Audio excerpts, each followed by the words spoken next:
Let's talk about number 9, which was HP Palm webOS, which was in 2009. It was Palm and Hewlett Packard. And what came before it was Palm OS, which was actually fairly sparse. And why it failed is it failed to reach critical mass and beat BlackBerry. At that point, we were just starting to inch into the iOS era and the Android era. Everything was starting up. Palm OS was still somewhat well regarded, but BlackBerry had kind of taken over the business community. And out comes this new thing, this new webOS thing. And it didn't work out real well.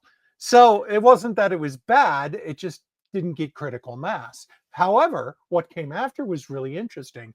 HP open sourced webOS and then sold it to LG. And if you got an LG television, it's in your television right now. And it's actually pretty good. It's basically a nice web interface over Linux. And I would say the fallout was Android and iOS came around and dominated everything.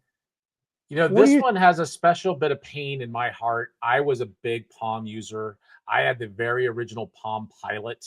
I remember going to the store and buying it and then sitting down with a little stylus. I remember writing notes in meetings with a little stylus. I had a Palm 3, I had a Palm 5. I got a special cradle for my Palm 5 that gave me, it wasn't even technically cellular service. It gave me service through, I think it was the UPS network. And I was a big, huge fan. And then it just all went right down the toilet. And I blame HP. I blame HP for a lot of things. You can blame HP for a lot of things. If HP probably screwed up your favorite dinner or your dessert or whatever. HP has sort of the opposite of the Midas touch. Absolutely. And stuff like this. But yeah, it was a shame, but hey, it lives on at least.